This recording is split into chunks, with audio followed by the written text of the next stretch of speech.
नमस्कार. कोविड-19च्या या विशेष कार्यक्रमात आपलं स्वागत. दर्शक हो, आपल्यापैकी अनेक जण नित्य नेमाने घराबाहेर जात असतात.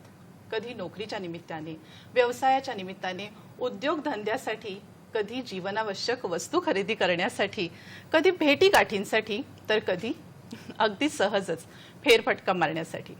खरं तर हे अशा पद्धतीने बाहेर जाणं खूप नैसर्गिकच आहे.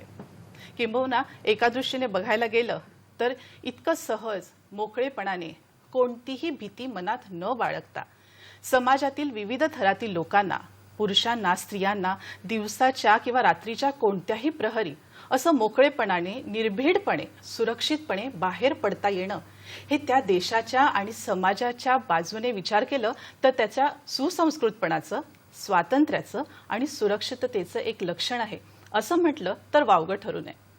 किंबहुना सध्या परिस्थिती जराशी वेगळी आहे, कारण आपल्यावर काही निर्बंध लादले गेलेले आहेत आणि दिलेल्या आदेशांचं काटेकोरपणे पालन करणं अपेक्षित आहे आणि हे सर्व काही आपल्या सुरक्षिततेसाठी.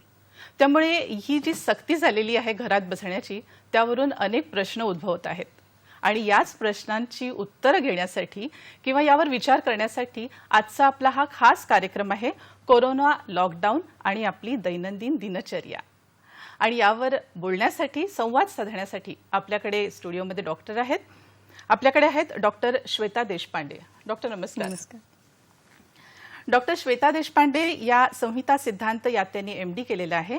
Clinical research oncology clinical trial ट्रेनिंगमध्ये प्रोफेशनल डिप्लोमाही केलेला आहे. Raja Ramdev Anandilal Poddar Ayurvedic cancer research institute junior research consultant म्हणून त्यांनी इथे कामही केलेलं आहे. नालासोपारा आयुर्वेदिक मेडिकल कॉलेज येथे त्या असिस्टंट प्रोफेसर आहेत आणि मारू हॉस्पिटल आणि रिसर्च सेंटर येथे आयुर्वेदिक कन्सल्टंटही आहेत. आतापर्यंत डॉक्टर श्वेता देशपांडे दवणे यांनी काही राष्ट्रीय आणि आंतरराष्ट्रीय मेडिकल जर्नल्समध्ये लेख लिहिलेले आहेत आणि कॉन्फरन्समधील त्यांच्या 2 रिसर्च पेपर्सना पुरस्कारही मिळालेला आहे. त्यामुळे दर्शक हो, आज या चर्चेसाठी आपणही तयार असाल. आपला सहभाग नक्कीच अपेक्षित आहेत. आमचे दूरध्वनी क्रमांक त्यांची नोंद करून घ्या. आपण आम्हाला कॉल करू शकता. आमचा दूरध्वनी क्रमांक आहे 24900232 हा आमचा STD कोड आहे. मुंबई बाहेरील दर्शकांनी हा कोड डायल करून नंतर पुढचा नंबर डायल करायचा आहे.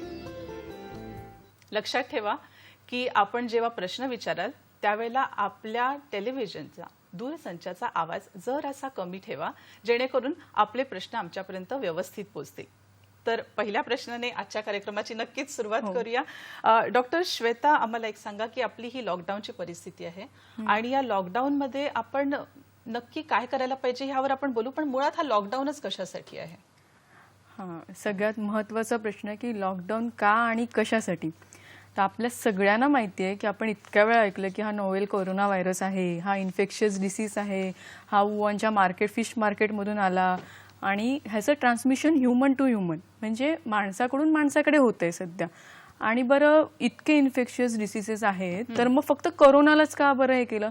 तर कारण की 11 मार्च रोजी वर्ल्ड हेल्थ ऑर्गनायझेशनने ह्याला पॅन्डेमिक म्हणजे जागतिक महामारी म्हणून घोषित केलं. का? तर कारण की ह्याच्यामुळे रुग्णांची संख्या वाढली होती, त्याचबरोबर मृत्यूचा दर पण जास्त होता आणि हे सगळं कुठेतरी थांबवायला पाहिजे. या कोरोनाची चेन कुठेतरी ब्रेकडाऊन करायला पाहिजे. म्हणून व्याधी प्रतिबंधात्मक उपाय म्हणून आपण लॉकडाऊन केलेलं आहे. बरं, माझी इम्युनिटी चांगली आहे, मी बाहेर गेलो तर काय होतं असं पण म्हणणारे असू शकतात. पण बरं, तुझी इम्युनिटी चांगली आहे पण तू कॅरियर किंवा तू स्वतःमध्ये एखादा जंतू घेऊन दुसऱ्याकडे जाशील तर त्याची इम्युनिटी चांगली नसेल तर त्याला आजाराचे खूप मोठ्या प्रमाणात परिणाम भोगावे लागतील. आणि म्हणूनच आपण एक सैनिक म्हणून काम करतोय इथे की आम्ही सगळेच सैनिक आहोत आणि आपण एक दुसऱ्यांची काळजी घेणार, या उद्देशाने आपण हा लॉकडाऊन केलेला आहे. आणि हे खूप जबाबदारीचं वर्तनही आहे आपल्या दृष्टीने, प्रत्येकाच्या दृष्टीने. बरोबर, नक्कीच. आता हे सर्व लॉकडाऊन असताना आणि लोक घरात आहेत, काही लोक आहेत दर्शक हो जे 24 घरात आहेत, ती सुरक्षितपणे घरात राहावीत. आणि इथे जरूर एक गोष्ट नमूद केली पाहिजे की घरात राहून एका दृष्टीने आपण त्यांना मदतच करत आहात. बरोबर, ही परिस्थिती जरा वेगळी आहे, पण या परिस्थितीचा सामना आपण करणं हे खूप गरजेचं आहे. तर या लॉकडाऊनच्या काळामध्ये आपल्याला काय वाटतं डॉक्टर श्वेता की वर्तन आपलं कसं असतं आणि ते कसं असलं पाहिजे? बरोबर. सगळ्यात महत्त्वाचा प्रश्न आहे हा की लॉकडाऊनमध्ये लोकांचं वर्तन. आता ॲक्च्युली बघायला गेलं तर लोकांच्या वर्तनामध्ये काहीतरी बदल आलाय. कुठेतरी भीती, कुठेतरी ताण, तणाव, चिंता निर्माण झाली की अरे बापरे आता काय होणार, लॉकडाऊन किती दिवस चालणार, वाढणार तर नाही ना, ही भीती सगळ्यांच्या लोकांमध्ये आहे. आणि बरं आपल्याला आता टीव्हीवर बऱ्याचशा न्यूज किंवा मला काही गोष्टींमध्ये असं दिसून येतं की काही फोन येतात की अरे मला कोरोना झाला होता, मी बरा झालोय, मी परत जायला बघतोय तर मला बिल्डिंगमध्ये लोक घेत नाही किंवा अननोन लोकांना एंट्री देत नाही. बरोबर आहे, अननोन लोकांना एंट्री दिली नाही पाहिजे, पण या सगळ्या गोष्टी जे सोशल स्टिग्मा की पेशंट बरा झालाय तरी त्याला एक्सेप्टन्स नाहीये किंवा मग त्याला आयसोलेशनमधून आल्याच्या नंतर अरे आपल्या मनामध्ये भीती, अरे आयसोलेशनमध्ये होता मग आपल्याला तर काही प्रॉब्लेम होणार नाही ना वगैरे, म्हणजे एक ना अनेक माणसांच्या मनामध्ये चिंता आहे. तर आपण ही जागतिक संकट आहे आणि या जागतिक संकटामध्ये असं बेजबाबदार वर्तन करून चालणार नाही. तर आपल्याला जबाबदारीने वर्तन करायला पाहिजे की आपल्याला आपल्या घरातल्यांचीच तसंच आजूबाजूच्या लोकांची पण काळजी घ्यायची. म्हणजे जे वृद्ध आहेत, जे अपंग आहेत की ज्यांना खरंच मार्केटमध्ये जाता येत नाही किंवा काही, तर त्यांना आपण मदत केली पाहिजे. नुसतं मदत केली तर हे चालणार नाही. तर आपण मास्क लावला पाहिजे, घरातून बाहेरून आल्याच्या नंतर स्वच्छ हातपाय धुतले पाहिजे आणि हे सगळं जबाबदारीचं वर्तन आपण केलं पाहिजे. हे खूप महत्वाचं आहे. आणि इथे आपल्याला दुसऱ्या लोकांच्या बाबतीत एक्सेप्टन्स पण असला पाहिजे की तो बरा होऊन आलाय. इव्हन काही लोक जे काम करतात मेडिकल फील्डमध्ये त्यांना पण काही लोकांकडून एक्सेप्टन्स नाहीये की बाबा हा तिकडून जाऊन आला मग आम्हाला तर त्रास नाही होणार ना, असं करून चालणार नाही आपल्याला. इथे आपण जबाबदार नागरिक, जबाबदार सैनिक, मी मगाशी म्हटल्याप्रमाणे तसं आपल्याला वर्तन केलं पाहिजे. बरोबर. आपल्याला इथे कार्यक्रमात एक फोन आलाय. धर्मेंद्र समुद्रे परभणीवरून त्यांनी फोन केलाय. प्रश्न विचारा. हा, नमस्कार मॅडम. नमस्कार. मॅडम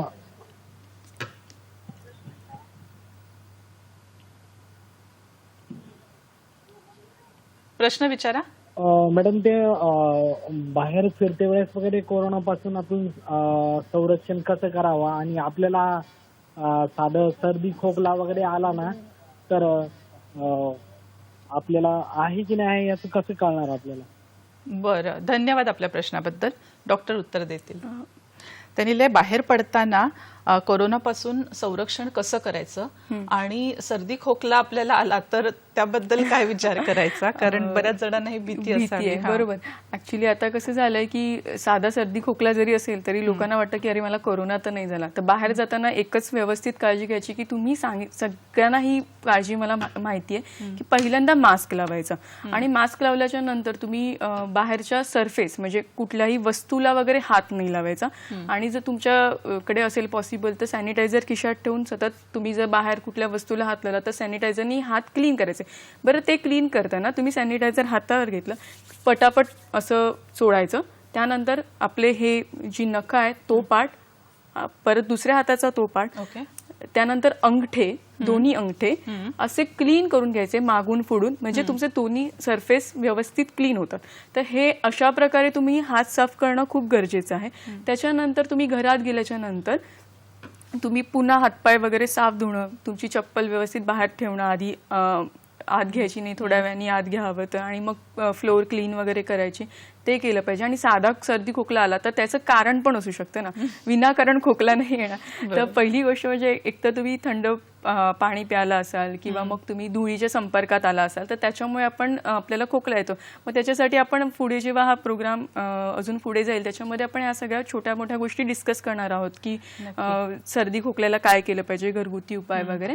पण होता होईपर्यंत जर तुम्हाला सर्दी खोकला असेल, ताप नसेल तर घाबरण्याचं कारण नाही. आणि एका दिवसात बरा होत असेल तर, पण जर ताप असेल, अंगदुखी असेल, डोकं दुखत असेल तर मात्र तुम्ही जवळच्या आपल्या जे कोरोना जे सेंटर्स आहेत किंवा जे तुमच्या नगरपालिकेने किंवा महानगरपालिकेने काही ठराविक दवाखाने सांगितले आहेत तिथे जाऊन दाखवणं गरजेचं आहे. हा, तर जसं डॉक्टर श्वेता यांनी आताच सांगितलं की आपण ह्यावर चर्चा नक्की कार्यक्रमात पुढे करणार आहोत की साधा सर्दी खोकला ताप असं वाटलं एखाद्याला तर त्याच्या त्याच्यावर काय उपाय केले पाहिजेत आणि हा कार्यक्रम बघत राहा, याबद्दल आम्ही नक्की सांगणार आहोत. पण डॉक्टर श्वेता, अजून एक प्रकारचं आपण आता दिनचर्येबद्दल बोलत होतो आणि कशा पद्धतीने एक प्रकारचं एक सोशल ऍक्सेप्टन्स पण लोकांना असलं पाहिजे ह्याबद्दलही बोलत होतो. पण नक्की आता ह्या आपल्या रोजच्या प्रकारामध्ये ह्या लॉकडाऊनमुळे काय बदल झालेला आहे आपल्या दिनचर्येमध्ये, आणि फार मोठा बदल झालाय मला वाटतं, नाही का? हो हो नक्की.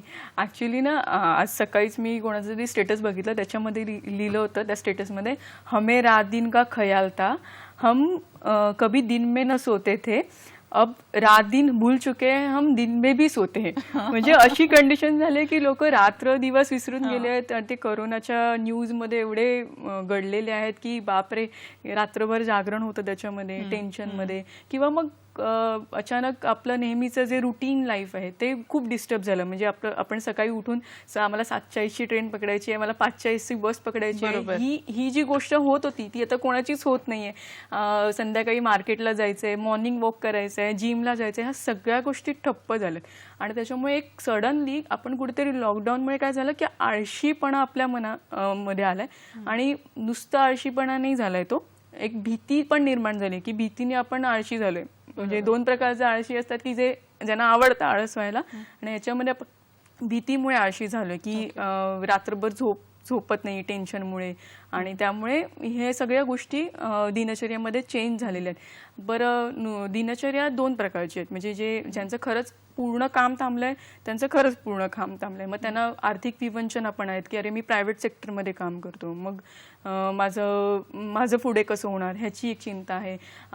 सगळेच घरी राहतात त्यामुळे गृहिणींची चिंता, अरे बापरे माझ्यासमोर भांड्यांचं थर पडलं तर संपतच नाही आहे माझा, तर ती चिंता आहे. म्हणजे प्रत्येकाला एक वेगवेगळे प्रॉब्लेम्स आहेत. आणि ह्याच्यामध्ये ऑब्व्हियसली की प्रत्येकाचा बायोलॉजिकल क्लॉक जे इतके दिवस सेट झालं होतं ते खूप बदललेलं आहे. आपण ह्याबद्दल बोलणार आहोत की कसं, कारण प्रत्येकाला ही एक चिंता लागलेली आहे की एक तर मनात चिंता आहे जसं आपण म्हणालात, त्यामुळे एक स्वास्थ्य, आपलं मानसिक स्वास्थ्य आणि शारीरिक स्वास्थ्य यावर होणारे हे जे परिणाम आहे, आजच्या कार्यक्रमात यावर चर्चा करूया. घेऊया एक छोटीशी विश्रांती.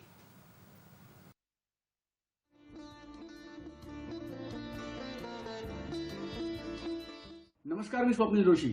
सेल्फ क्वारंटीनमध्ये आहात, लॉकडाऊन पिरियडमध्ये आहात, आपल्या घरात आहात, थोडेसे कंटाळलेले आहात. पण हीच वेळ आहे कंटाळा न करण्याची. सरकारने जे नियम आखून दिलेत त्या नियमांचं पुरेपूर पालन करण्याची. कृपा करून घराबाहेर पडू नका. दिवसातनं 3 ते 4 वेळा किमान आपले हात 20 ते 25 सेकंदासाठी स्वच्छ धुवत जा. होता होईस तो आपले हात, आपला चेहरा, नाक, कान, डोळे ह्याला लावू नका. शिंकताना किंवा खोकताना टिश्यू पेपरचा वापर करा आणि नंतर तो टिश्यू पेपर डस्टबिनमध्ये फेकून द्या. 10 वर्षाखालील आणि 60 वर्षावरील जी मुलं आपल्या घरी आहेत, जे तरुण आपल्या घरी आहेत, त्यांची विशेष काळजी घ्या. कारण या रोगाचं संक्रमण त्यांना लवकर होण्याची शक्यता आहे. सुरक्षित राहा, घरात राहा आणि एकत्रितपणे आपण कोरोनावर मात करणार आहोतच. जय हिंद. नमस्कार, मैं हूं अमिताभ बच्चन. देखिए, हम सब मिलकर नोवल कोरोना वायरस या कोविड-19 को फैलने से रोक सकते हैं. इसके लिए हमें बचाव के कुछ तरीके अपनाने होंगे. खांसते या छींकते समय हमेशा अपने मुंह को रुमाल से या टिश्यू से ढकें. इस्तेमाल किए हुए टिश्यू को तुरंत ढक्कनदार कचरे के डब्बे में डाल दें. अपनी आंख, नाक और मुंह को हाथ से न छुएं. आप अपने हाथों को समय समय पर साबुन और पानी से लगभग 20 सेकंड तक धोएं. भीड़ भाड़ वाली जगह पर जाने से बचें. अगर आपको खांसी, बुखार या सांस लेने में तकलीफ हो रही है तो आप दूसरों से दूरी बनाए रखें. ऐसे लक्षण दिखने पर तुरंत अपने डॉक्टर से सलाह लें. अस्पताल में आप अपने मुंह पर मास्क या रुमाल जरूर रखें. अधिक जानकारी के लिए स्वास्थ्य एवं परिवार कल्याण मंत्रालय की एक हेल्पलाइन है 011-239-78046. अपनी सुरक्षा के लिए हमारी मदद कीजिए.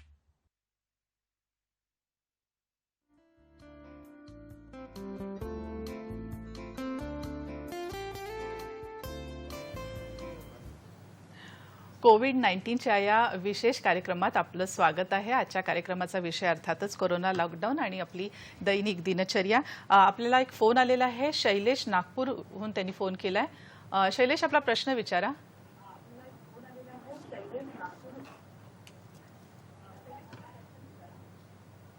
हॅलो प्रश्न विचारा एकदा. मॅडम, जसं आता आपल्याकडे कोणी बीपी शुगरवाला पेशंट आहे तर हॅलो हा बोला. त्यांना त्यांच्याकडे खूप दुर्लक्ष द्यावं लागेल किंवा एकदम लक्ष द्यावं लागेल. हम्म. हाच प्रश्न आहे आपला. ठीक आहे. त्यांचं म्हणणं आहे की बीपीचं किंवा शुगर वगैरे ज्यांना आहे, तर आता ह्या कोरोनाच्या परिस्थितीमध्ये असं झालंय की बाकी सगळे आजार मागे पडलेत आणि हा एक आजार महत्वाचा झालाय. तर ज्या लोकांना असा प्रॉब्लेम आहे यार, तर त्यांनी काय करावं? मी म्हटल्याप्रमाणे की मी प्रत्येक व्याधींच्या बाबतीत पुढे पण बोलणार आहे, पण त्यापूर्वी की तुमचं ब्लड प्रेशर आणि शुगरचे काही मेडिसिन चालू असतील तर ते अजिबात बंद नाही करायचे. आणि ऑब्व्हियसली जे शुगरचे पेशंट असतात त्यांना थोडंफार एक्सरसाइजची गरज असते आणि त्याच्यासाठी सोपे आसन किंवा प्राणायाम ह्यासारख्या गोष्टी तुम्ही घरी करू शकता. थोडंसं डाएट फॉलो केलं पाहिजे त्याच्यामध्ये, की त्यात नॉर्मली भात खात असाल तुम्ही रेग्युलरली तर मध्येच कधी जर अवेलेबल असेल तर ज्वारीची भाकरी खाल्ली तर त्यांनी तुम्हाला शुगरमध्ये फायदा होऊ शकतो. तर या सगळ्या गोष्टी ज्या आहेत डाएटच्या रिलेटेड त्या थोड्या मॅनेज करायला पाहिजे आणि घरच्या घरी थोडंफार मी म्हटल्याप्रमाणे की आसन किंवा प्राणायाम ह्यासारखे प्रकार आपण केले पाहिजेत. आणि दुसरी गोष्ट म्हणजे ब्लड प्रेशरचे गोळे तर त्या आपल्याला चुकवायच्या नाही आहेत. ज्या आहेत त्या ब्लड प्रेशरच्या गोळ्या, शुगरच्या गोळ्या तुम्हाला ज्या सांगितल्यात त्या पद्धतीने जवळच्या मेडिकल शॉपमधून अवेलेबल कशा होतील ते बघून तुम्ही पुढेचं आपलं काम करायचं आहे. आणि दुसरी गोष्ट म्हणजे काळजी घ्यायची की आपली इम्युनिटी अशी पण कमी आहे या आजारासाठी, तर मग बाहेर पडताना आपण थोडंफार मास्क लावून बाहेर पडणं, गरज असेल तरच बाहेर पडणं, नसेल तर गरज नाहीये तर घरी बसून राहणं, या सगळ्या गोष्टी आपण फॉलो केल्या पाहिजे. आपण बोलत होतो या थोड्या वेळापूर्वी की आपलं जी दिनचर्या आहे त्याच्यामध्ये फार बदल झालेला आहे आणि ह्याचा मानसिक आणि शारीरिकरित्या फरक जाणवतोय. तर मानसिक फरक ह्यामध्ये काय झालाय यावर आपण जरा चर्चा करूया. सो पहिली गोष्ट म्हणजे की आपण बघितलं की कोरोनामुळे लॉकडाऊन झालंय, आपण सगळे घरी आहोत आणि घरी असल्यावर दुसरं काय करतं की आपण मोबाईल, TV, यूट्यूब या सगळ्या माध्यमांवर आपण सतत त्या बातम्या ऐकतोय. बरं, त्या बातम्या नाही ऐकल्या तरी अख्खा दिवस आपला काही ना काहीतरी डिजिटल मीडियममध्येच जातोय. म्हणजे वर्क फ्रॉम होम करणारा माणूस जरी असेल तरी तो डिजिटल मीडियमशी सतत जोडलेला असतो. तर त्यामुळे काय होतंय की एक कुठेतरी एक वातावरण जे मनामध्ये अस्वास्थ्य निर्माण झालेलं आहे, चिंतेचं झालेलं आहे, भयाचं झालेलं आहे किंवा मग ते अजून आळशीपणा म्हणू, दीर्घसूत्रता. म्हणजे आता मी थोड्या वेळापूर्वी मी ग्लास घेतले, आता ते मी पुढे तिथे नेऊन ठेवतो, नाही थोड्या वेळाने ठेवतो, तो एक दीर्घसूत्रता. म्हणजे आत्ताचं मी काम लगेच आत्ता नाही करत, थोड्या वेळाने करतो, अशा प्रकारची एक मानसिकता आपली तयार झालेली आहे. बरं, दुसरी गोष्ट म्हणजे की जे वर्क फ्रॉम होम करतात तर त्यांचं ठीक आहे, पण जे प्रायव्हेट सेक्टरमध्ये त्यांचं पूर्ण काम ठप्प आहे तर त्यांना ती आर्थिक विवंचनेमुळे टेन्शन आलेलं आहे की काय करायचं, कसं करायचं. जी मुलं आहेत घरी आहेत, ज्यांच्या एक्झाम्स होत्या किंवा नाही आहेत आता, मग त्याच्यामुळे त्यांना टेन्शन, अरे आता एक्झाम झाला तर नंतर लगेच एक्झाम होतील आणि मग अभ्यासाचं कसं करायचं वगैरे. या प्रकारे एक ना अनेक माणसांच्या मनामध्ये चिंता एक तयार झाली. तर त्याच्यामुळे एक स्ट्रेस सायकल तयार झालेली आपली की ताण, तणाव आणि भीती. ह्याच्यामुळे काय होतंय की आपल्याला रात्री झोप नाही लागत, मग आपण ते डिजिटल मीडियमला जोडले जातोय सतत आणि मग त्याच्यामुळे काय होतं की रात्रभर झोपत नाही, दिवसा झोप येते आणि त्यामुळे आपलं दैनंदिन काम करण्यामध्ये जे आपलं जे करत होतो ते आपण काम करत नाहीये, म्हणजे थोडं कमी पडतंय. मग आपल्याला काय होतं, अरे मी हे काम करू शकत नाही, मग तो आत्मविश्वास कमी होतो आणि मग पुन्हा ते सायकल, म्हणजे एक निगेटिव्हिटी मनामध्ये तयार झाली या सगळ्या गोष्टींमध्ये. म्हणून एक हे स्ट्रेस सायकल जे आहे निगेटिव्हिटीचं उपाययोजना काय असते? तर एक म्हणजे हे स्ट्रेस सायकल आपल्याला कुठेतरी ब्रेक केलं पाहिजे. तर ब्रेक कसं करायला पाहिजे की आपण घरात राहतो तर आता कंटिन्युअस घरात आहोत तर आपल्या घरातल्यांबरोबर पण वादविवाद होऊ शकतात, त्यामुळे आपण ते वादविवादाचे प्रसंग टाळले पाहिजे. त्याच्यानंतर आपण काय केलं पाहिजे की निगेटिव्हिटीला पॉझिटिव्हिटीमध्ये कन्वर्ट केलं पाहिजे. म्हणजे प्रत्येक गोष्ट निगेटिव्हली थिंक करून काही होणार नाही, विचार करून होणार नाही. तर जे वर्क फ्रॉम होम करतात त्यांनी विचार असा करावा की अरे बापरे, रोज सकाळच्या ज्या गर्दीतून आपण जात होतो ते जायला नाही लागत आहे आपल्याला, त्या एवढ्या भरलेल्या ट्रेनमधून जावं लागत नाही, अरे मी घरातून मस्त आरामात काम करतोय. आणि जे कामावर जरी जात आहेत त्यांनी पॉझिटिव्हली थिंक करायचं की अरे नेहमीसारखी गर्दी नाहीये मला, बरोबर. मी आरामात जातोय बसने, आणि मला आता बऱ्याच ठिकाणी असं केलं की एक दिवस आड कामाला बोलवतात, त्यामुळे ते एक आहे की तुम्हाला तुमचे वर्किंग डेज कमी झाले असं तुम्ही पॉझिटिव्हली विचार करा. म्हणजे तुम्ही प्रत्येक गोष्ट निगेटिव्ह ऍस्पेक्टनी घेणार तर त्याचा फायदा नाही होणार. हां, जे प्रायव्हेट सेक्टरमध्ये आहेत त्यांना असं टेन्शन असेल की अरे माझं आर्थिक काय होणार, मग तुम्ही ह्याच्यामध्ये कुटुंबासोबत चर्चा करा की पुढे आपल्याला काय करायला पाहिजे.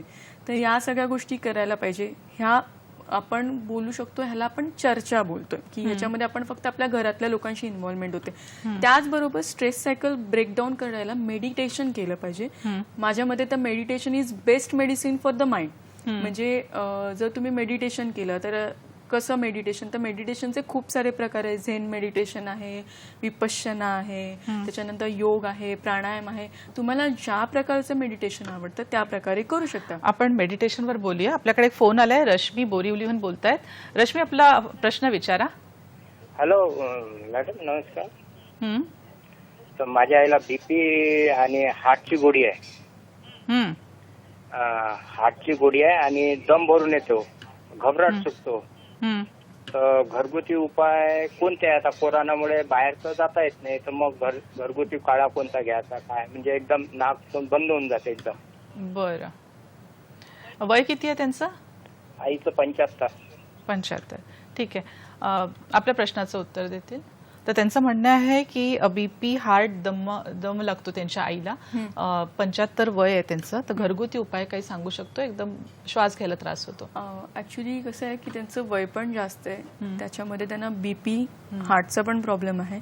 तर आपण या नॅशनल टेलिव्हिजनवरून त्यांना डायरेक्ट घरगुती उपाय सांगणं बरोबर ठरणार नाही. तर त्यांनी त्यांच्या जे फॅमिली फिजिशियन आहेत त्यांच्याशी एकदा चर्चा करावी, त्यांच्याकडून उपाय म्हणजे काय होतं ते सांगावं. ते सांगतीलच, सुचवतीलच. तर मला असं वाटतं की त्यांनी त्यांच्याशी बोलणं ह्याला गरजेचं आहे.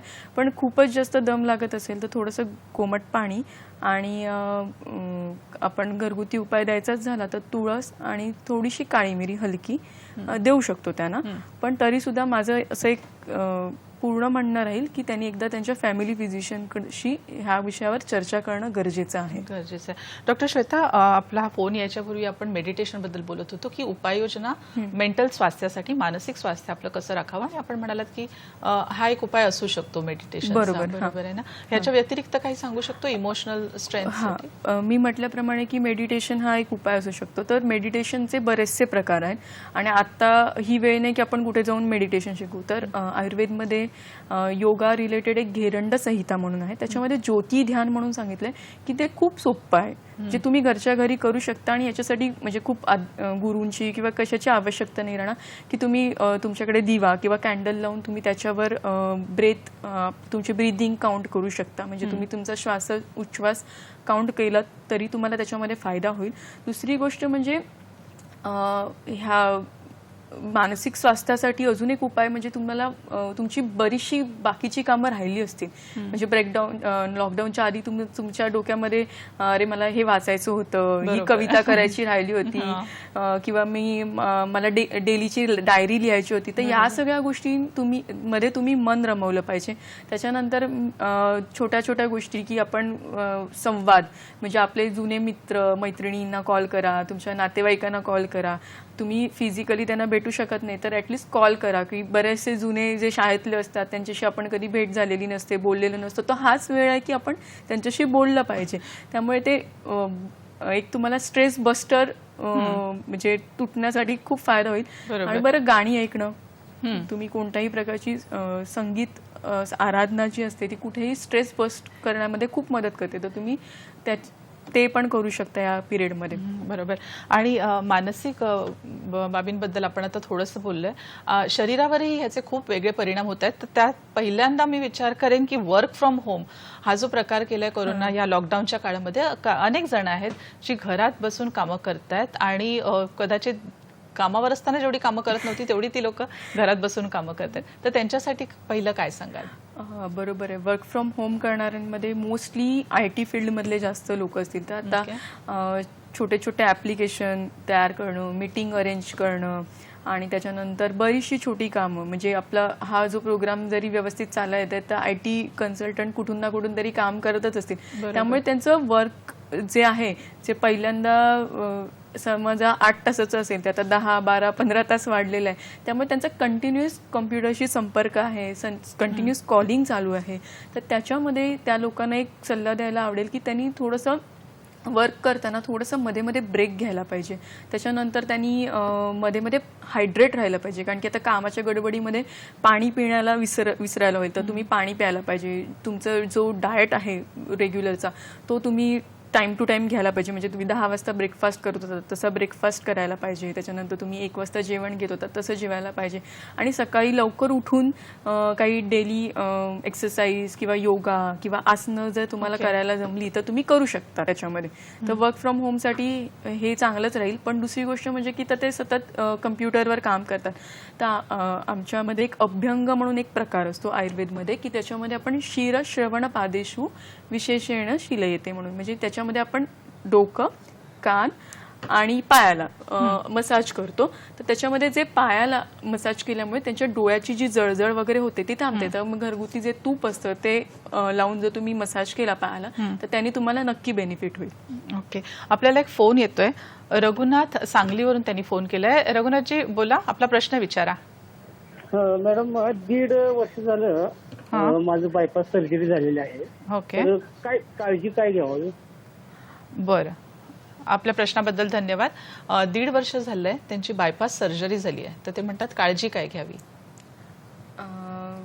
1.5 वर्ष झालंय बायपास सर्जरी झाली आहे, तर मी त्यांना एकच सांगेन की लॉकडाऊनमधून तर त्यांनी बाहेर गेलं नाही पाहिजे. परत त्यांचा आहार त्यांनी व्यवस्थित ठेवला पाहिजे, की त्यांनी आहाराकडे लक्ष दिलं पाहिजे. आणि बरं काहीतरी खूप मोठी एक्सरसाइज वगैरे असं करण्याकडे जास्त कल नसला पाहिजे. आणि दुसरी गोष्ट म्हणजे की स्ट्रेस घेतला नाही पाहिजे. ऑलरेडी त्यांना एक हार्टचा प्रॉब्लेम होऊन गेलाय, त्यांची बायपास झालेली आहे. तर या सगळ्यामध्ये आयुर्वेदमध्ये असं सांगितलं गेलं की हृदयाच्या व्याधी ज्या आहेत त्या स्ट्रेसमुळे होतात किंवा मानसिक तणावामुळे होतात. तर मानसिक तणाव जितका टाळता येईल तितका त्यांनी टाळला पाहिजे. आणि रेग्युलरचा जो आहार आहे तो त्यांनी घेतला पाहिजे.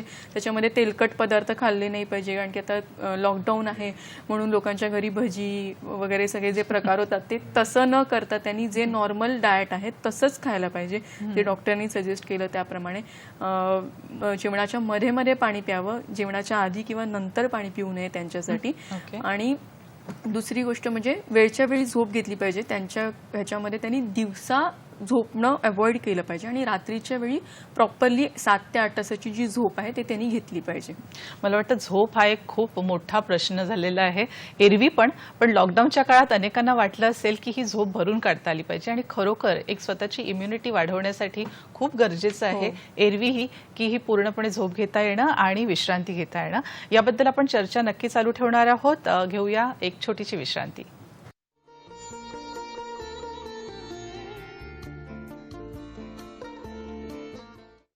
नमस्कार, मी अमृता सुभाष. करोना या महाभयंकर रोगाचा प्रसार टाळण्यासाठी आपलं सरकार वारंवार सोशल डिस्टन्सिंगचं आवाहन करत आहे आणि मला असं वाटतं ते आपण पाळणं अतिशय गरजेचं आहे. कारण जेव्हा आपण घराबाहेर पडतो तेव्हा आपण इतरांनाही धोका निर्माण करतो आणि म्हणून आपण घरात राहणं हे अतिशय महत्त्वाचं आहे. त्यामुळे आपल्याला मदत करण्यासाठी आपण सरकारला मदत करूया आणि दुसरं म्हणजे आपल्याला मदत करण्यासाठी आपण आपल्या डॉक्टरांना मदत करूया, घरी थांबूया, सकारात्मक राहूया आणि बाहेर न जाता कोरोनाचा प्रसार रोखूयात. धन्यवाद. नमस्कार, मैं आशा भोसले. दिल चीज क्या है, आप मेरी जान ले लीजिए, बस एक बार मेरा कहा मान लीजिए. मेरा कहना यही है कि आप अपने घरों से मत निकलिए, क्योंकि हमारा भारत देश आज बहुत बड़ी लड़ाई लड़ रहा है और इस लड़ाई में हमें जीतना है. कैसे जीतेंगे? आप जब मदद करेंगे, घरों में बैठेंगे, तब जीतेंगे. मुझे विश्वास है कि हम जीतेंगे. मेरी 86 साल की आज उम्र है. इतने लंबे अरसे में मैंने बहुत बीमारियां, बहुत लड़ाइयां, बहुत कुछ देखा है, लेकिन उन पे हमने विजय पाके यहाँ तक पहुंचे हैं. आज हम क्यों नहीं विजय पाएंगे? जरूर विजय पाएंगे और हम ये लड़ाई जीतेंगे, जरूर जीतेंगे. मुझे विश्वास है कि हम जीतेंगे. जय हिंद. नमस्कार. कृपया घराच्या बाहेर पडू नका. घरी आपण सुरक्षित राहू शकतो, त्याच्यामुळे प्लीज घरीच राहा. आणि अतिशय जर गरजेची कामं असतील, इसेन्शियल जाण्याची असतील, अतिशय महत्त्वाच्या गोष्टी जर तुम्हाला घेऊन यायच्या असतील तर मास्क घालून बाहेर पडा. आणि सरकारने सांगितलेल्या सगळ्या नियमांचं आपण पालन करूयात. आणि अशा पद्धतीनेच आपण करोनाशी लढाई करू शकतो आणि आपण जिंकू शकतो आणि त्याच्यावरती मात करू शकतो. सो प्लीज माझी कळकळीची विनंती आहे, घरी थांबा आणि सुरक्षित राहा.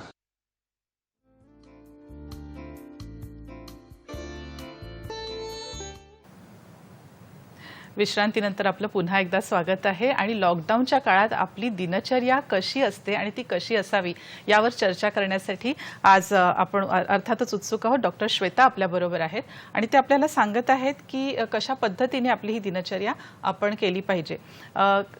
डॉक्टर श्वेता, आपण मुलांबद्दलही बोलूया जरा, कारण मला वाटतं हा एक काळ आहे जेव्हा मुलांना आपण चांगल्या सवयी लावू शकतो, कारण ते सगळे आपल्या बरोबर आहेत, घरात आहेत आणि सगळीच जण घरात आहेत. तर त्याच्याबद्दल थोडंसं सांगा. लहान मुलांच्या चांगल्या सवयीसाठी हा एक गोल्डन पिरियड, सुवर्ण काळ म्हणता येईल. कारण की पूर्ण वेळ मुलं आपल्या बरोबर आहेत. नाहीतर आपल्या स्विमिंगच्या क्लासला मुलं जात आहेत, कराटेच्या क्लासला मुलं जात आहेत, त्याच्यामध्ये मुलं खूप बिझी होऊन जातात. ते पालकांशी त्यांचा संवाद होत नाही. तर ह्या संवादासाठी आपल्याला आता आपण एक स्लाइड दाखवूया का? हो. त्याच्यासाठी मी लहान मुलांच्या चांगल्या सवयींसाठी एक स्लाइड 2-3 स्लाइड आहेत त्या दाखवू इच्छिते.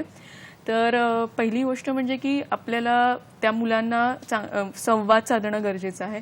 त्याच्यानंतर दुसरी गोष्ट म्हणजे की आपण छोट्या छोट्या घरातल्या कामांमध्ये त्यांना इन्व्हॉल्व केलं पाहिजे, की कपड्यांच्या घड्या घालण्यापासून किंवा मग भांडी व्यवस्थित रॅकेटमध्ये लावण्यापर्यंत. मग तो मुलगा असू दे. आपण आता स्क्रीनवर बघूया मुलांच्या काही चांगल्या सवयी आपण त्याच्याबद्दल बोलतोय. त्याच्यामध्ये पहिल्यांदा ह्याच्यामध्ये दाखवल्याप्रमाणे की क्लिनिंग आणि मॉपिंगसाठी पण त्यांची छोटी छोटी मदत घेतली पाहिजे. म्हणजे खिडकी पुसून दे बाबा, किंवा मग छोट्याशा कपड्यांच्या घड्या घालून ठेव, कपडे वाळत घालायला मदत कर वगैरे. त्याच्यानंतर दुसरी एक चांगली गोष्ट म्हणजे मी इथे स्क्रीनवर दाखवू इच्छिते की जी मुलांना 8 ते 9 वर्षाची आहेत आणि ज्यांना संस्कृत विषयी काही माहिती नाहीये, तर त्यांना आपण एक संस्कृत रिलेटेड काही सुभाषित माला किंवा संस्कृत भारती वेबसाईटवर पण काही छान छान संस्कृत कसं अभ्यास करावा याच्याबद्दल माहिती आहे. त्याच्यानंतर सुधर्मा म्हणून एक संस्कृत भाषेमधलं एक न्यूजपेपर आहे, त्याच्यामधले काही संस्कृत सुभाषित मला आपण देऊ शकतो. ॲक्च्युली एक संस्कृतमध्ये एक रिसर्च स्टडी झाला आहे की त्याच्यामध्ये असं दिसून आलं की MRI स्टडीमध्ये की संस्कृतच्या अभ्यासामुळे ब्रेनच्या ॲक्टिव्हिटीमध्ये खूप चांगला फरक पडला, मेमरी शार्प व्हायला मदत झाली. तर मग आपल्या मुलांना संस्कृत अभ्यासासाठी प्रोत्साहित करून जर आपण त्यांना मेमरीसाठी म्हणून संस्कृत शिकवलं. दुसरी गोष्ट म्हणजे संस्कृत शिकताना मुलं कशी ते एकदम कान लावून ऐकतात, तर त्याच्यामुळे लक्ष देऊन ऐकल्यामुळे काय होतं की त्यांचं लिसनिंग पॉवर वाढतं. म्हणजे मग पुढे ते शाळेमध्ये गेल्यावर ते व्यवस्थित सगळ्या गोष्टींमध्ये लक्ष देऊन अभ्यास करू शकतील. मग ते आपण एक करू शकतो की आपण संस्कृत अभ्यासामध्ये त्यांना मोटिवेट करू शकतो. दुसरी गोष्ट म्हणजे की जी छोटी मुलं आहेत 5 ते 6 वर्षाची, ते आता मी आता स्क्रीनवर दाखवते की ओरिगामी न्यूजपेपर. तर आता आपल्याकडे पेपर नसतील तर आपल्या घरी न्यूजपेपर तर आहेतच ना, तर त्याचा ओरिगामीचा यूज करून आपण ओरिगामी ची ह्याच्यामध्ये म्हणजे ते युट्यूबवर तर दिसतंच हल्ली, तर त्याचा यूज करून आपण ओरिगामीमध्ये त्यांना एकदम बिझी ठेवू शकतो. दुसरी गोष्ट म्हणजे सूर्यनमस्कार.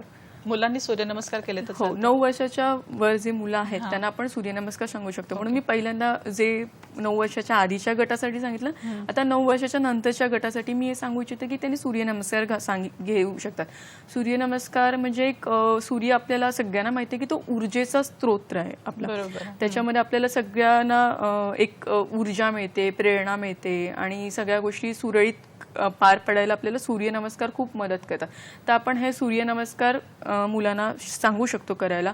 पहिल्यांदा लगेचच 10 सूर्यनमस्कार घाल असं न करता आपण 1-2 सूर्यनमस्कार आणि मग त्याच्यानंतर हळूहळू त्याची संख्या वाढून सूर्यनमस्कार करू शकतो. सूर्यनमस्काराचे फायदे आता इथे पण दिसत आहेत की ते सूर्यनमस्कार प्रत्येक चक्रावर काम होतं. त्याच्यामध्ये पहिले 2 नमस्कार सोडले तर पुढे मधले जे 10 नमस्कार आहेत ते वेगवेगळ्या प्रकारची आसनच आहेत. त्यामुळे प्रत्येक बॉडी पार्टमध्ये त्याच्यामध्ये एक स्ट्रेस होतो, म्हणजे एक तणाव येतो आणि छान पॉझिटिव्ह स्ट्रेस होते. आणि सूर्यनमस्कारामध्ये नुसतं माइंड म्हणजे शरीरच इन्व्हॉल्व नाही होत, तर त्याच्यामध्ये तुमच्या मानसिक गोष्टी पण इन्व्हॉल्व होतात. तर त्यामुळे सूर्यनमस्कार हा मोठ्यांसाठी पण चांगला आहे आणि जे 9 वर्षाच्या वरची मुलं आहेत त्यांच्यासाठी पण चांगला आहे. आपण इथे एक फोन घेऊया. तृप्ती अमरावतीहून फोन करताय. तृप्ती, आपला प्रश्न विचारा. मॅडम, आपल्या दैनिक दिनचर्यामधून मॅडम, जसं की आपला संपर्क प्रत्येक वस्तूंशी होतो, आपण त्या वस्तूंना सॅनिटायझर करतो आणि आपले हात स्वच्छ धुतो. बरोबर. बट न्यूजपेपर म्हणा किंवा विक्रेत्यांकडून आपण जेव्हा नोट घेतो तर त्या वस्तूंना आपण सॅनिटायझर नाही करू शकत किंवा त्या क्लीन नाही करू शकत. तर अशा वस्तूंना कशा प्रकारे हाताळलं पाहिजे? बरं, तृप्ती, आपला प्रश्न कळलाय. त्यांचा प्रश्न असा आहे की आपण बरोबर आहे त्यांचा प्रश्न, की हा प्रश्न प्रत्येकाच्या मनात असतो की अरे मी कॉईन मिळाले, मला नोट मिळाली, कॉईन तर चल मी धुवू शकतो, पण मी नोट कशी धुणार, किंवा मग मी दुधाची पिशवी घेतली आहे किंवा मी काही वस्तू घेतल्यात तर त्या कशा हँडल केल्या पाहिजे. बरोबर आहे, पण ह्याच्यामध्ये काही घाबरण्याचं कारण नाही आहे. तुम्ही कॉईन धुवून घ्या चालेल, पण नोट धुवू नका. तुम्ही ती नोट बाजूला ठेवून द्या. त्याच्यानंतर दुधाची पिशवी जी येते ती दुधाची पिशवी तुम्ही हातात घेण्याच्या ऐवजी ते बाहेर तुम्ही एखादं पिशवी किंवा काहीतरी लटकवून ठेवा, त्याच्यामध्ये ती वस्तू ते टाकली जाईल आणि मग त्याच्यानंतर तुम्ही ती दुधाची पिशवी साफ करून घेऊ शकता. बिस्किटचे पुडे किंवा काही ज्या गोष्टी आहेत ते तुम्ही साध्या वरून पुसून घेतल्यात तरीही चालतील. त्याच्यासाठी खूप जास्त एफर्ट्स घेण्याची गरज नाही आहे. आणि दुसरी गोष्ट म्हणजे की अजून भाजीपाला किंवा बाकीच्या गोष्टी त्या तुम्ही सॅनिटाईज करू शकत नाही, तर मग तुम्ही काय करायचं की आल्या आल्या आधी हातपाय स्वच्छ धुवून ते व्यवस्थित भाजीपाला व्यवस्थित सोडवून ठेवायचा. जो भाजीपाला शक्य आहे तो धुवून व्यवस्थित गुंडाळून म्हणजे थोडासा सुकवून तुम्ही ठेवून बाजूला ठेवून दिला तरी चालेल. तर अशा प्रकारे तुम्ही तुमच्या ह्याच्यामध्ये करू शकता. म्हणजे आपण सूर्यनमस्कार आणि मुलांना कुठल्या चांगल्या सवयी लावा ह्याच्याबद्दल बोलत होतो की एका दृष्टीने त्यांना एखादी भाषा शिकवावी आणि तुम्ही म्हणाला तसं संस्कृतचं शिक्षण दिलं तरी चांगलं, आसनं शिकवावीत, कारण आता आपल्याकडे ती घरामध्ये आहेत आणि त्यामुळे त्यांना हा एक लॉकडाऊनचा काळ आहे की ज्यामध्ये मुलांना चांगल्या सवयी लावल्या जाऊ शकतात. एरवी त्यांचे सर्व हट्ट पुरवले जातात, पण यावेळी मात्र आपण तो विचार करू शकतो. आता आपण डॉक्टर श्वेता नक्की ह्याच्यावर बोलूया की शरीरावर जे परिणाम होतात लॉकडाऊनच्या काळात, मोठ्यांचे, वयस्कर माणसांचे, सर्वांचेच, तर त्यावर उपाययोजना काय? मगाशी मी म्हटल्याप्रमाणे की आपलं बायोलॉजिकल क्लॉक तयार झालं होतं की मला इतक्या वाजता उठायचंय, माझं हे काम आहे आणि ते काम आहे, संपलं. आपलं एक बायोलॉजिकल क्लॉक इथे डिस्टर्ब झालंय. तर आता ते डिस्टर्ब जे क्लॉक आहे ते आपल्याला पुन्हा व्यवस्थित लावायचंय. म्हणजे घड्याळामध्ये आपण जसे सेल लावतो तसं आपल्या बॉडीमध्ये आपल्याला एक सेल नवीन टाकायचं आणि लॉकडाऊनच्या ह्याचा निगेटिव्ह वापर न करता पॉझिटिव्हली घ्यायचंय. की सतत कोरोनाच्या न्यूज ऐकून निगेटिव्हिटी ऐकण्यापेक्षा थोडा वेळ तुम्ही अपडेट घ्या आणि त्या न्यूज तिथे ब्रेक करा. आणि त्याच्याऐवजी आता तुम्ही तुमची हेल्दी लाईफस्टाईल घेण्यासाठी प्रयत्न केले पाहिजे, कारण की आता हाच चान्स आहे की इथे तुम्ही जंक फूड नाही खाते, तुम्ही आईस्क्रीम नाही खाते कोरोनाच्या भीतीने, तुम्ही बाकीच्या सगळ्या ज्या गोष्टी आहेत ज्या बाहेर हॉटेलमध्ये जे जास्त प्रमाणात आपण खायचो, चीज, बर्गर वगैरे, तर तिकडे कुठेतरी रिस्ट्रिक्शन झाले. तर मग आपण काय करायला पाहिजे की एक सायकल तयार केली पाहिजे की आता आपल्याला कुठे बाहेर जास्त जायचं नाही, त्यामुळे आपण उठण्याचा, त्याच्यानंतर उठल्यानंतर काय काय केली पाहिजे दिनचर्या, ह्याचा एक सिक्वेन्स केला पाहिजे. तर आयुर्वेदमध्ये जेव्हा मी कॉलेजमध्ये पण मुलांना शिकवते तेव्हा असं आमच्याकडे महत्वाच्या ज्या संहिता आहेत त्याच्यामध्ये पहिल्यांदा दिनचर्या आणि ऋतुचर्येला महत्व दिलं आणि त्यांनी एवढं सांगितलं की तुम्ही दिनचर्या आणि ऋतुचर्या फॉलो केली तर तुम्हाला आजार होणार नाही किंवा झाले तरी तुम्ही लवकर वेळ व्हाल, तुमच्यामध्ये काहीतरी इम्युनिटी छान डेव्हलप होईल. तर मग ती दिनचर्या डेव्हलप करण्यासाठी त्यांनी काही रेजिम्स दिलेत. म्हणजे हे तुम्ही स्टेप्स आहेत ते फॉलो करायचे. मग तुम्ही कितीला उठलं पाहिजे, तर त्यांनी सांगितलं की ब्राह्म मुहूर्तावर उठलं पाहिजे, म्हणजे सूर्योदयापूर्वी उठलं पाहिजे तुम्ही. त्याच्यानंतर त्यांनी सांगितलं की सूर्योदयापूर्वी उठल्याच्या नंतर तुम्ही जे नॉर्मली ब्रश करतो, जे त्याला आयुर्वेदमध्ये संस्कृतमध्ये दंतधावन म्हटलं, तर त्याच्यावर त्यांनी जोर दिलं की दंतधावन केलं पाहिजे, की ब्रश केलं पाहिजे, व्यवस्थित ब्रश केलं पाहिजे. आणि त्याच्यामध्ये नुसतं दात साफ करून नाही, तुम्ही तुमच्या हिरड्या साफ केल्या पाहिजे, तुमची जीभ साफ केली पाहिजे. त्याच्यामुळे पूर्ण तोंड साफ होतं. म्हणजे रात्रभर आपलं तोंड बंद असतं, त्याच्यामुळे अनेक बॅक्टेरिया वगैरे जे राहतात आणि मग ते काय होतं की काही लोकांना बेड टी घ्यायची सवय असते, तर हल्ली आता नवीन कोलगेटच्या ॲडमध्ये दाखवतातच ना की बेड टी नाही घ्यायची, ब्रश करायचा. थोडक्यात ब्रशनी सुरुवात करायला पाहिजे. आणि म्हणजे ते जंतू आपल्या पोटात नाही जाणार, कारण की शेवटी आपल्या शरीराचं जे दार म्हणू किंवा आपली जर शरीर एक बिल्डिंग मानली तर तोंड हे आपलं दार झालं, तर त्या दाराने आपण काही जे चांगल्या गोष्टी घेऊ त्याचा आपल्या शरीर बांधणीसाठी फायदा होणार आहे. तर मग सगळ्यात पहिल्यांदा ब्रश करणं खूप गरजेचं आहे. आणि इव्हन काही सायंटिफिक लिटरेचर असं आहे की जसे की काही कार्डियक प्रॉब्लेम किंवा काही कॅन्सरस कंडिशन ह्या दाताच्या क्रोनिक डिसिजेसमुळे पण डेव्हलप होऊ शकतात.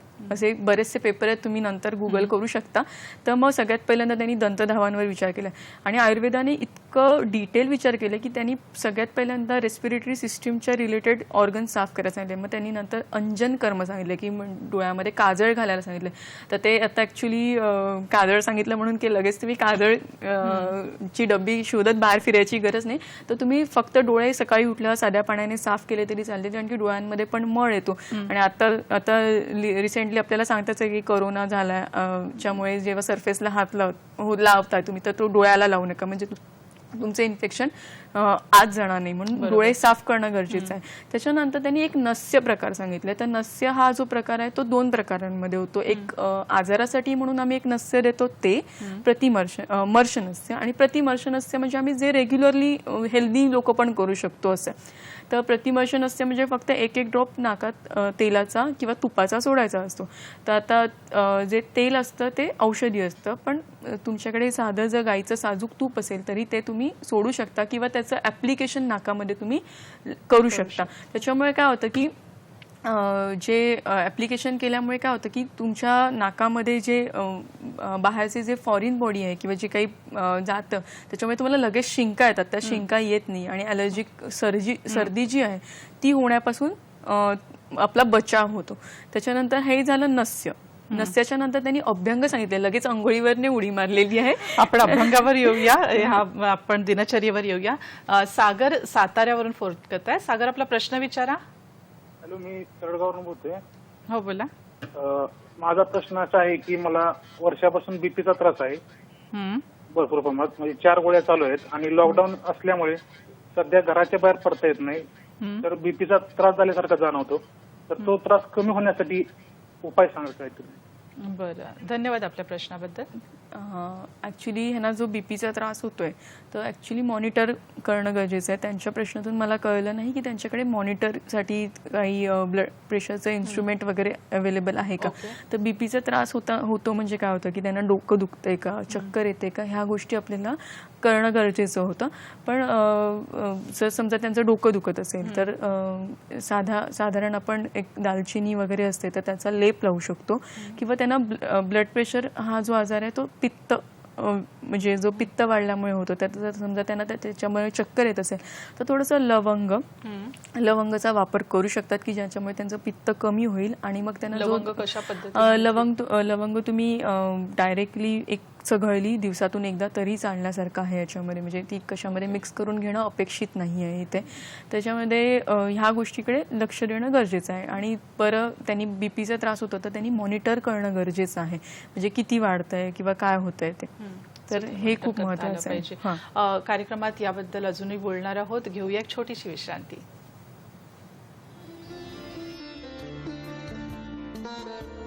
Hello everyone, this is Anju Bobby George.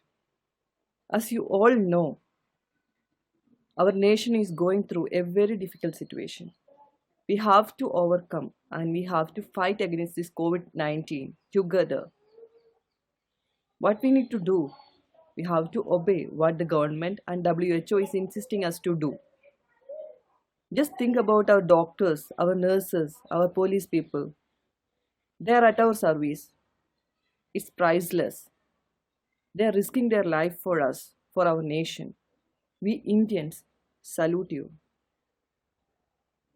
So we always need to remember 2 things: personal hygiene and social distancing.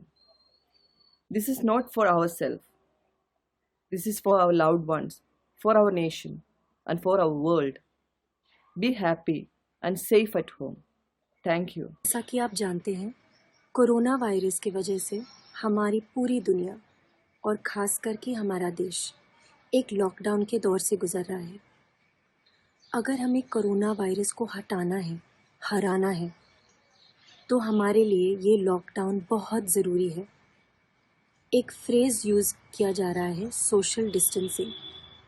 इसका बेसिक मतलब है कि आप घर पे रहें और लोगों से ना मिलें, अपने परिवार के साथ रहें और बिल्कुल भी घर से बाहर ना निकलें।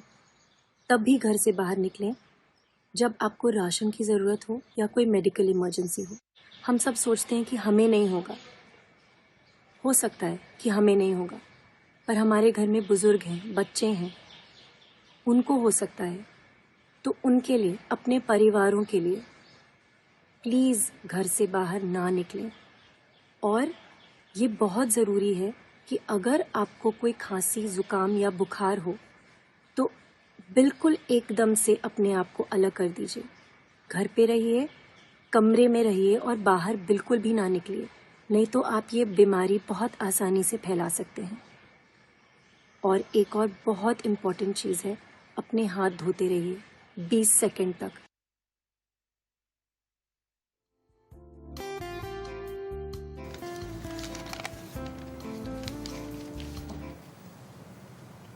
विश्रांतीनंतर पुन्हा एकदा स्वागत। कोरोना लॉकडाऊनच्या दरम्यान आपली दिनचर्या कशी असावी यावर आज आपण चर्चा करत आहोत आणि खास करून हा एक काळ आहे ज्या वेळेला आपल्याला आधीच्या असलेल्या चांगल्या सवयी ज्या कदाचित थोड्याफार बिघडल्या असतील तर त्या सवयी पुन्हा एकदा वळणावर आणण्यासाठी आपण प्रयत्न नक्की करू शकतो। डॉक्टर श्वेता, आपण म्हणत होतात की आपली दिनचर्या कशा पद्धतीने असावी, तर आपण सांगितलं की सकाळी आपलं तोंड धुवावं, डोळ्यांवर पाणी मारावं, स्वच्छ करावं, या पलीकडे अजून काही?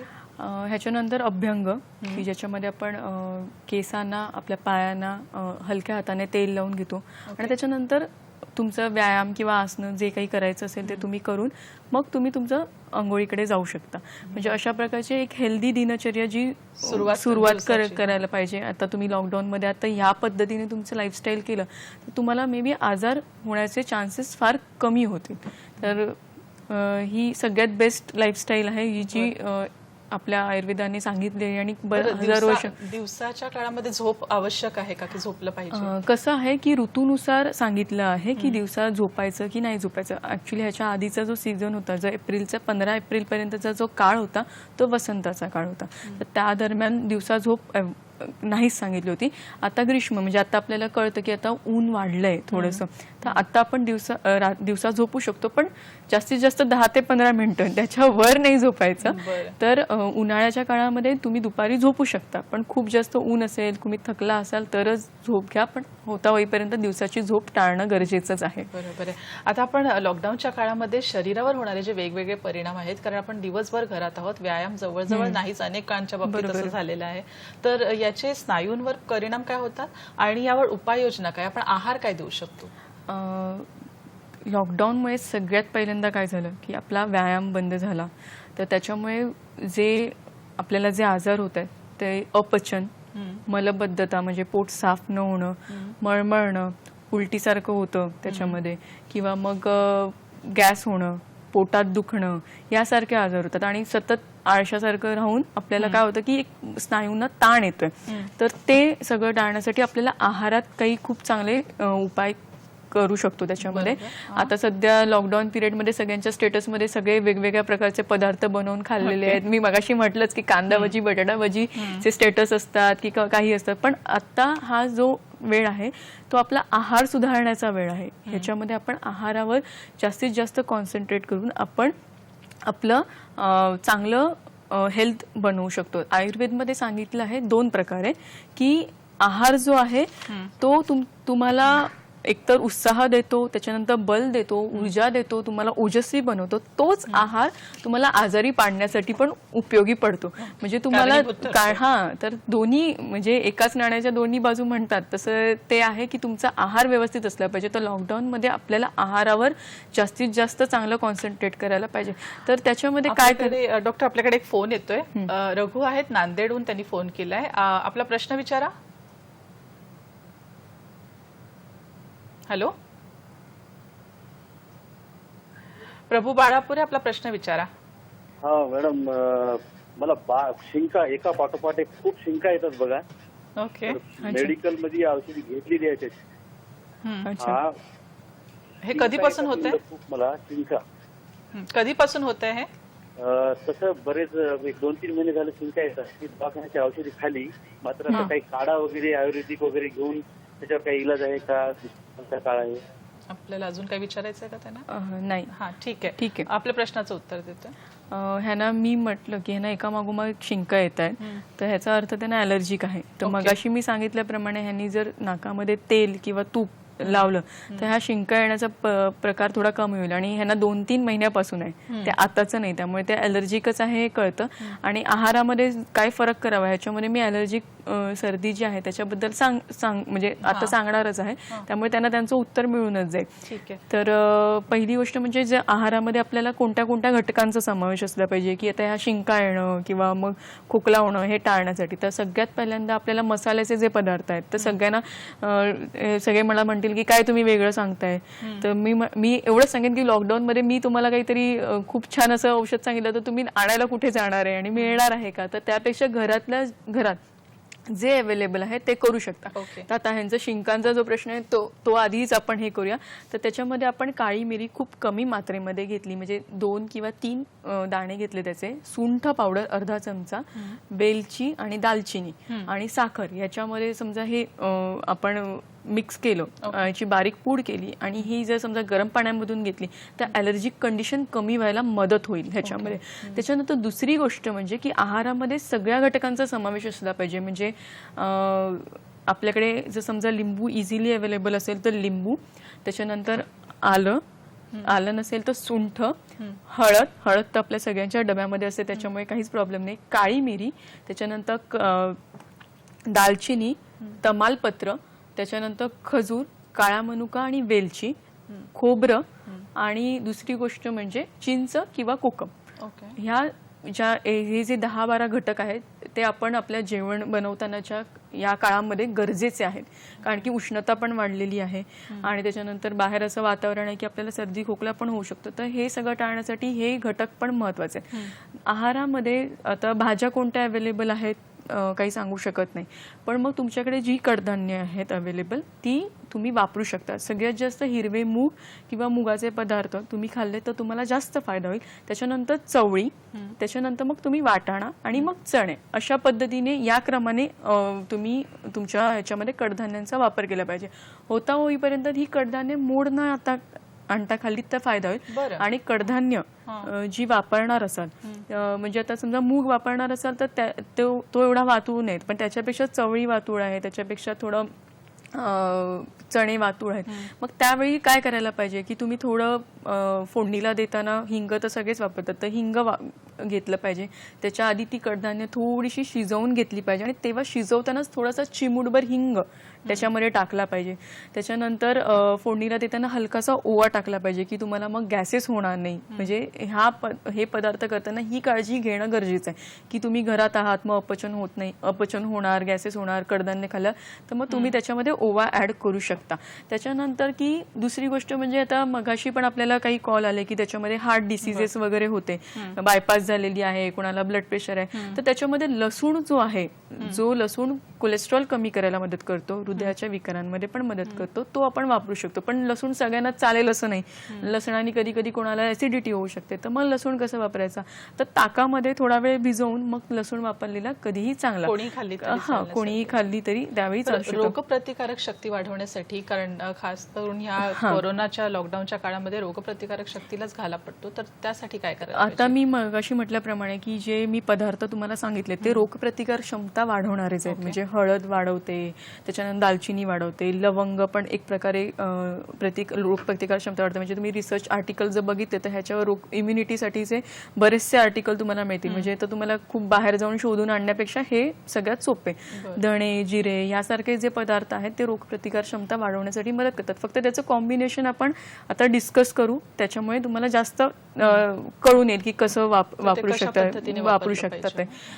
तर मी मगाशी सांगितलं की तुम्हाला ॲलर्जिक होतं किंवा तुम्हाला इम्युनिटीसाठी काही त्रास होतो, तर त्यामुळे मगाशी मी एक कॉम्बिनेशन सांगितलं की काळी मिरी 2 ते 3 घ्यायच्या, त्याच्यामध्ये सुंठ अर्धा चमचा, वेलची 3 ते 4 पाकळ्या वेलचीच्या, वेलची. छोटी वेलची, हो. त्याच्यानंतर दालचिनी, अख्खी एक दालचिनी छोटी एवढ्या मापाची, ती तुम्ही त्याची बारीक पूड करणं. त्याच्यानंतर जिरे आणि लवंग. लवंग एक 10 ते 12 पाकळ्या घेऊन तुम्ही त्याची फाईन पावडर केली. जर त्यांना शुगरचा त्रास असेल तर त्यांनी विदाऊट शुगर करावी, अदरवाईज शुगरचा त्रास नसेल तर 1 चमचा साखर घालून ही छान बारीक फाईन पावडर तुम्ही इम्युनिटीसाठी वापरू शकता. हे स्वतः इम्युनिटी म्हणजे बूस्टर्स आहेत. त्याच्यानंतर कधी घ्यायचं हे दिवसातून एकदा कधीही तुम्ही घेऊ शकता. फक्त तुम्ही एक वेळ कन्फर्म ठेवायची की मी या वेळेला हे घेणार, म्हणजे संध्याकाळी ठरवलं तर संध्याकाळी घ्यायचं, सकाळी ठरवलं तर सकाळी घेऊ शकता. दुसरी गोष्ट म्हणजे आपल्या घरात जर तुळस अवेलेबल असेल तर तुळस आणि लवंग दुपारच्या चहामध्ये घ्यायचं. बऱ्याच जणांना असं आहे की लवंग म्हणजे काय, मसाल्याचा पदार्थ आहे, तो गरम पडेल, तसं नाही. तर लवंग हा ऍक्च्युली शीत, म्हणजे जर तिखट लागला तरी तुम्हाला एक थंडावा देणारा आहे शरीरामध्ये.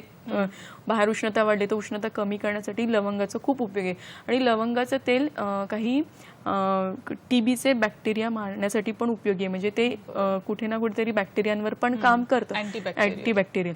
तर त्यामुळे ते करू शकता. म्हणजे समजा आता या लॉकडाऊन पिरियडमध्ये पोट साफ न झाल्यामुळे जर तुम्हाला तोंड आलं असेल तर तुम्ही नक्की एक लवंगाचं पाकळी ठेवलीत तरी तुम्हाला फायदा होणार आहे. श्वेता, आपल्याकडे कार्यक्रमात आता वेळ जवळजवळ संपत आलेली आहे. तर आपल्या दर्शकांसाठी आपण खास करून काय सांगाल की लॉकडाऊनच्या काळामध्ये त्यांचा एक आहार, यामध्ये एक महत्वाचा मुद्दा कुठला असला पाहिजे? लॉकडाऊनच्या आहारामध्ये त्यांनी पहिली गोष्ट म्हणजे एवढी लक्षात ठेवायची की जेवणाच्या मध्ये मध्ये थोडं थोडं कोमट पाणी प्यायला पाहिजे. दुसरी गोष्ट म्हणजे की जे काही अवेलेबल आहे त्या गोष्टीचा चांगला वापर करायला पाहिजे. की म्हणजे आता कुठली कडधान्य वापरत असाल तर त्याला मी मगाशी म्हटल्याप्रमाणे मोड न आणता ओवा वगैरे वापरणं. भात खाल्ल्यामुळे, सतत भात खाल्ल्यामुळे जर पोटफुगी होत असेल तर त्याच्यामध्ये थोडंसं हलकं ओवा भिजवून ठेवून त्या ओव्याचं पाणी किंवा जिऱ्याचं पाणी तुम्ही वापरू शकता.